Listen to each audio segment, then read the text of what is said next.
Pas ravi du match à Portes. Après c'était compliqué et en plus vous repartez avec une défaite avec un problème d'arbitrage d'après David Girondier. Là à Saint-Etienne vous l'emportez et c'était la première défaite Saint-Etienne cette année. Donc c'est plus qu'une victoire anecdotique cette victoire dans la Loire. Oui, non mais je reviens sur ce que disait Brito tout à l'heure. C'est vrai que perdre, à un moment donné dans la saison on a perdu Poitiers. Ça nous a fait du bien, dans le sens où derrière, ça nous a permis de nous reconcentrer, de se dire voilà, tout n'est pas acquis, et ça nous a aidé surtout sur la gestion des matchs. C'est-à-dire qu'on n'est pas une équipe qui pouvons gagner un match sur un quart temps. On est une équipe qui gagne les matchs sur 40 minutes. Et quand je dis 40 minutes, c'est qu'on est capable de faire la différence dans les... 30 minutes des fois. Des fois, le premier carton, bon, on arrive à gagner sur les 30 dernières en tout cas. Ouais, oui, allez, si vous voulez. Si vous voulez. Mais oui, donc voilà, le match de Pau, je ne chercherai pas d'excuses, on l'a perdu, voilà. Et ça fait partie des raisons pour lesquelles je pense qu'actuellement on peut gagner Saint-Etienne en perdant de 15 points. Et voilà. Et Nico, pour en venir à la confrontation UFAB Saint-Etienne, est-ce que c'est un avantage ou un inconvénient de jouer deux fois cette équipe en 8 jours avec deux gros cadeaux possibles en cas de victoire. Première victoire, c'est le trophée Coupe de France. Et deuxième victoire, samedi, c'est à la Bijouterie dans une salle comble. Le président vient de nous le rappeler. Il n'y a plus de place. Il y aura quelques places, mais... On peut encore s'arranger. Oui. D'accord. Donc, est-ce que c'est un avantage ou un inconvénient de jouer? On va leur demander, moi, mon point de vue en tant qu'analyste basketball. Moi, je pense que c'est un avantage. Là, il y a quand même 2 victoires de suite. Un avantage psychologique. Il y a un avantage psychologique. Je pense que dans tous les cas, les joueuses du FAB seront favoris. Là, on reste sur 2 victoires. Une victoire juste avant. Elles joueront à domicile, même si c'est un poids que tous les sportifs n'aiment pas supporter. On peut juste pas le nier. 2 victoires. C'est acquis. Après, finalement, c'était un peu un avant-goût, ce match de Trophée Coupe de France, parce que ça joue sur un match. Là, ça joue aussi finalement que sur un match, même si l'UFAB, en cas de défaite, tout ne serait pas perdu. Surtout, il faut préserver en plus le point d'avérage particulier. Donc, il y a pas mal de choses, il y a plus de paramètres. Mais du coup, ça peut les faire cogiter un petit peu plus. Donc, bon, faut voir. On se trompe pas si on dit que vous avez quand même un joker. S'il y a une défaite, je ne le souhaite pas, mais s'il y a une défaite -2 face à Saint-Etienne samedi soir aux alentours de 22h15, c'est loin d'être terminé votre saison. Ah non, il y aura encore une cartouche possible derrière. Absolument, elle n'est pas terminée. Là, vous pouvez finir en beauté samedi soir. Voilà. Le titre, quasiment. Et devant les supporters, et je pense que c'est aussi cette notion d'équipe. J'aime bien quand Johanna Cortinovis ferme les yeux quand même. Là, on sent que vous êtes dans le match. Là, lundi soir, 4 jours. Là, Mais quand on connaît l'équipe, et bon, pour la connaître de l'intérieur, c'est la dimension aussi de communion avec les supporters. Et j'ai pris beaucoup de plaisir samedi, autant en dehors du terrain, parce que à un moment ou à un autre, les filles, quand elles ont gagné, elles ont été partagées la victoire avec tous les supporters qui étaient venus. Et ça, c'est vraiment important pour la nature du club que l'on est. Et puis, je pense que ça donne ce petit plus et ce petit âme supplémentaire qu'elles ont besoin. Et je pense que samedi, là aussi, cet effet aura son importance parce que devant nos supporters, je pense, elles feront tout ce qu'ils peuvent, pour pouvoir ramener cette victoire. Et Romain, est-ce que cette QV UFAB 2011-2012 est plus forte que la QV 2009-2010? Oui, on ne parle pas de la saison de l'année dernière qui était compliquée à un niveau supérieur. On parle des 2 années post-N1 et là on sent qu'il y a encore plus de certitude. Oui, parce que l'équipe prend de l'âge tout simplement. Je pense qu'elle était inexpérimentée. Aujourd'hui, est-ce qu'on peut dire que l'équipe a pris de l'âge, a de l'expérience et du coup ça va aller aussi pour l'année prochaine? Johanna? On va parler au présent. On parle d'âge et tout de suite c'est un mot comme ça. Merci. Oui, c'est indéniable que au fur et à mesure on se forge en jouant quoi. Donc c'est clair. Vous avez beaucoup plus de certitude aujourd'hui. Voilà. Oui, dans le sens où on a vécu déjà la Ligue 2, donc on a vu où on pêchait, où on était pas trop mal. Donc voilà, on est redescendu malheureusement. On fait la saison qu'on fait là en National 1 qui n'est pas toute simple parce que encore 2 matchs, on n'est pas encore sûr de notre avenir. Donc il faut se battre. On a fait des matchs très serrés. Là dernièrement c'est Charnay, c'est Saint-Etienne, donc voilà. Donc, oui, je pense qu'on accumule de l'expérience avec un groupe de joueuses qui est resté relativement stable depuis ces 3 dernières années. D'où votre étiquette de favori. Vous pouvez pas le nier là sur le match de Saint-Étienne. Quand je l'ai dit, j'ai vu que vous avez un petit peu secoué la tête. Mais en vrai, même si c'est vrai que c'est du basket, tout peut arriver. Vous avez quand même évidemment l'étiquette de favori samedi prochain.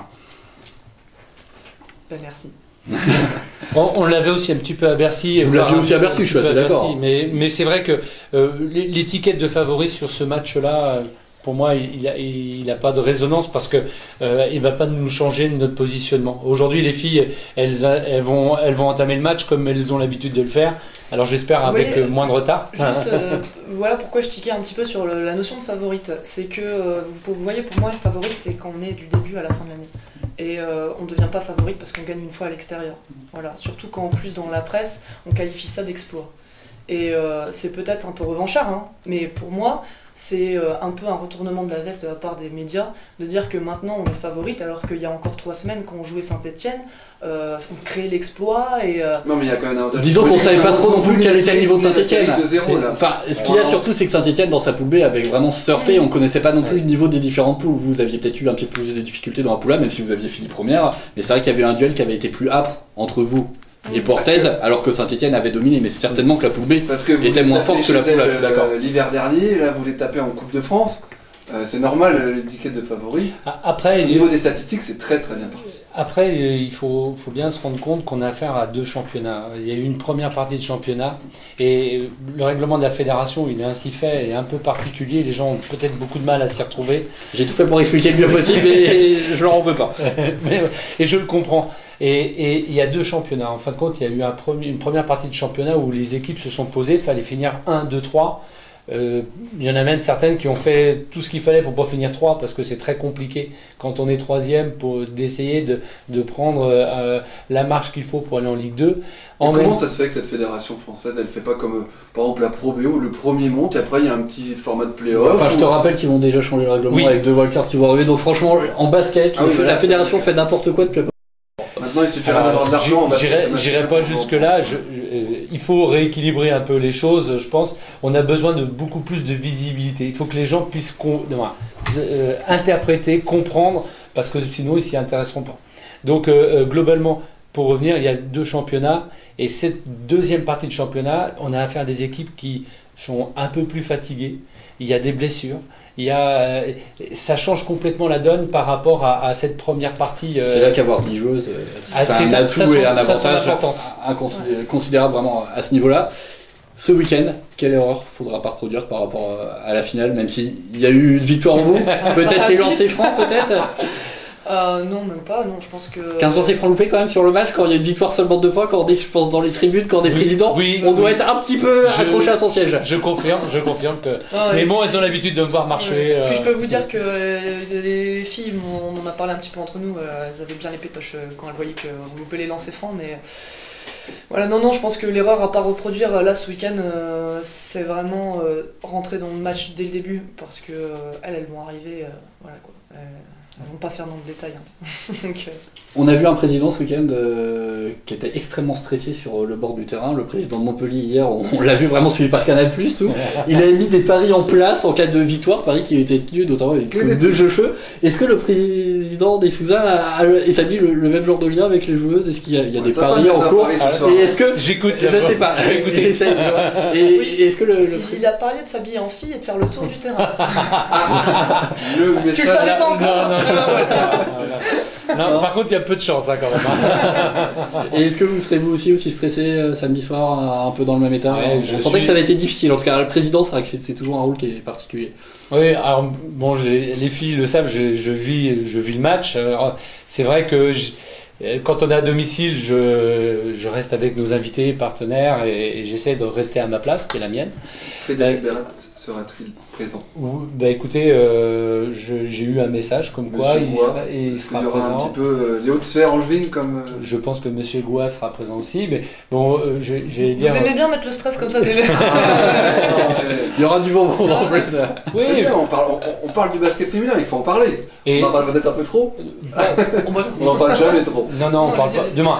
Je ne veux pas dire qu'on n'en parle jamais trop, on en parle à bon escient et là je rends grâce aux médias sur le travail qui a été fait sur le trophée Coupe de France et puis aussi sur le suivi de la saison, effectivement, aujourd'hui, on peut pas dire qu'on est traité d'une manière différente que des garçons, en tout cas sur la place Angevine. Et ça, c'est un C'est coup de déjà chapeau. une victoire. Ouais. L'UFAB reçoit Saint-Etienne, c'est samedi soir à 20h. À 20h. Pas 20h30, 20h. Salle Villoutré, avec beaucoup de monde, avec la salle. Une salle comble, Une salle comble, pleine, voilà, comme- pour comme venir on aime. fêter l'accession et peut-être le titre. Et Nico sera oui. présent.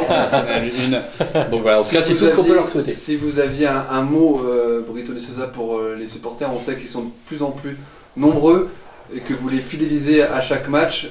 S'il y avait un mot pour la saison et pour le match qui arrive. J'ajouterais juste avant, malgré tous les changements de salle Oui, c'est que tout vous à avez votre apportés, la salle est quand même souvent bien garnie, donc félicitations en tout cas. Si j'avais un mot à rajouter, c'est la communion dans la fête avec les joueuses et le public. Merci Brito de Souza d'être passé dans le magazine Équipe Lundi. Merci Johanna Cortinovis, 19h29. Pas de soucis. C'est la séance d'entraînement qui commence, vous allez peut-être la suivre. Non. D'accord. Apparemment, David Girardet a fait relâche. On embrasse David d'ailleurs. On le félicite. Ouais, c'est vrai. Voilà. Merci David. Ouais, voilà. Donc je le félicite parce que je ne l'ai pas eu au téléphone. Donc voilà. Merci en tout cas David Jordan d'avoir libéré Johanna Cortinovis. Brito de Souza, lui il est président, il fait un peu ce qu'il veut. Merci à vous en tout cas et on se retrouve la semaine prochaine pour reparler de cette finale. On l'appelle comme ça, nous, la finale des playoffs. C'est l'UFAB face à Saint-Etienne. C'est samedi soir en quête de victoire. L'UFAB reviendra en Ligue 2 et on vous réinvitera s'il y a une montée pour parler des écueils à éviter pour se maintenir durablement en Ligue 2, mais on n'est pas encore rendu là. On se retrouve, nous, après une petite plage musicale pour parler du SCO et des autres sports, bien sûr, et des autres clubs en général.